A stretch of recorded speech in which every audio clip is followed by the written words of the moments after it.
You're looking for a gaming rig that actually lets you play today's toughest titles, stream your sessions, and still feel comfortable after a few hours on the couch. Nothing flashy that sounds great on paper but ends up being a headache to live with. The temptation to chase the highest core count or the biggest GPU can make anyone nervous, especially when a pre-built promises i9 and RTX 3090 in the headline. Link is in the description if you want to check the product details on Amazon. Let's walk through what that promise really means when you plug it in, fire up a game, and try to keep the noise down while the kids are doing homework. First, it helps to frame the market. A high-end pre-built sits between the DIY enthusiast who handpicks every component and the casual gamer who just wants a box that works out of the gate. In this space, reliability and support matter more than raw specs.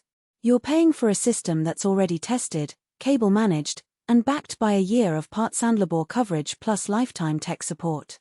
Those are the hidden pieces of value that most spec sheets ignore, and they're what keep a pre-built from turning into a let's open it up and replace the PSU project a month later. The i9-10900K is still a 10-core, 20-thread beast, and paired with a 3090 you get more than enough horsepower to crank 4K at 60 frames per second in most current releases. What that looks like in practice is you can drop into Cyberpunk 2077 on ultra settings, keep the ray tracing on, and still have frame time reserves for smooth VR sessions.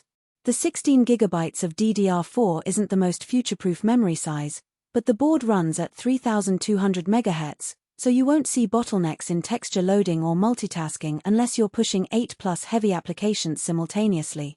For most gamers, that combination translates to play everything now without worrying about upgrades for at least a year.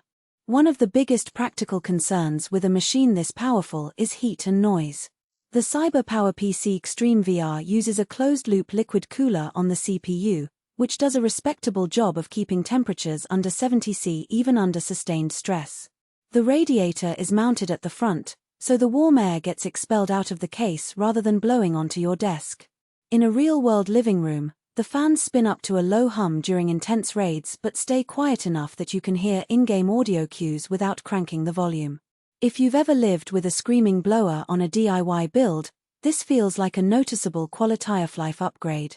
Storage is another area where the spec sheet can be misleading. The 1TB NVMe SSD gives you lightning-fast load times. Think under 10 seconds from power on to the desktop, and under 2 seconds for most game launches.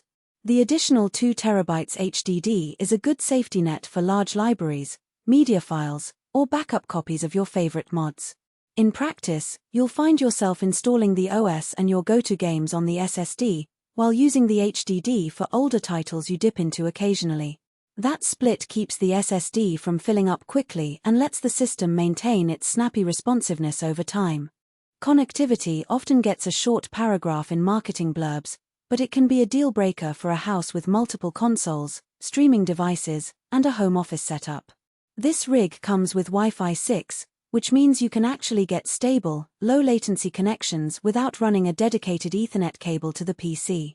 The rear I/O panel includes 2 USB-C ports, several USB-A 3.2 ports, HDMI 2.1, DisplayPort 1.4, and a 2.5 gigabits Ethernet jack.